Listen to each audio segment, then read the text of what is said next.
Assalamualaikum warahmatullahi wabarakatuh. Perkenalkan, nama saya Vidya Irham Hazimah dari Program Studi Ilmu Kesehatan Masyarakat Fakultas Kedokteran dan Ilmu Kesehatan Universitas Jambi. Nah, kali ini saya akan membahas tentang bencana banjir. Nah, pokok pembahasannya ada dua. Yang pertama, kebutuhan apa saja yang dibutuhkan pada saat terjadi bencana banjir. Yang kedua, apa yang harus dilakukan pada saat terjadinya bencana. Nah, sebelum kita memasuk pembahasan, perlu kita ketahui apa itu banjir. Nah, banjir merupakan peristiwa ketika air mengenangi suatu wilayah yang biasanya tidak digenangi air dalam jangka waktu tertentu. Nah, maksudnya ini bencana banjir itu peristiwa yang terjadi di wilayah yang biasanya kering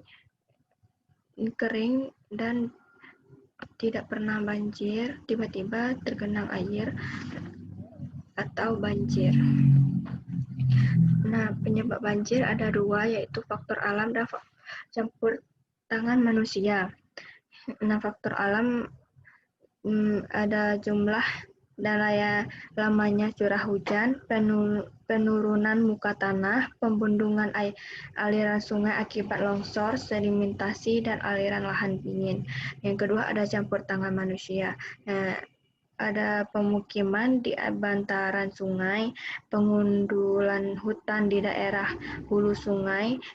Ketiga ada keterbatasan atau ketidakpedulian terhadap upaya pemeliharaan bangunan pencegahan banjir. Nah, kita masuk ke pembahasan satu, yaitu kebutuhan yang dibutuhkan pada saat terjadi banjir.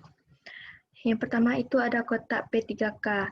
Nah, kotak P3K ini berguna untuk pertolongan pertama. Yang kedua ada alat komunikasi. Ya, nah, alat komunikasi ini digunakan untuk memberi kabar kepada orang yang jauh bagaimana keadaan kita atau memberi informasi. Nah, yang ketiga ini ada alat penerangan. Penerangan seperti senter. Nah, ini untuk kita melihat keadaan pada malam hari. Nah, yang keempat ada makanan seperti makanan ringan. Yang kelima ada air minum. Yang keenam ada pelindung kaki. Nah, pelindung kaki ini untuk kita melindungi kaki jalan di air gitu. Nah, karena kita tidak tahu kita memijak apa. Nah, yang ketujuh ada peluit. Nah, jenis bantuan. Jenis bantuan ada bantuan tempat penampungan. Tempat penampungan ini seperti menyediakan tempat menginap atau tempat tidur.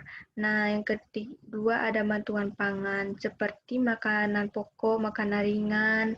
Nah, yang ketiga ada bantuan non pangan itu seperti alat-alat masak, alat makan seperti senter. Yang keempat ada bantuan sandang, yang kelima ada bantuan air bersih dan sanitasi. Nah, ini seperti menyediakan air bersih untuk mandi, untuk minum. Nah, yang keenam ada bantuan pelayanan kesehatan. Ini seperti para tenaga kesehatan ini mengecek keadaan orang yang mengalami bencana banjir ini. Selanjutnya masuk ke pembahasan hal yang harus dilakukan pada saat terjadinya bencana.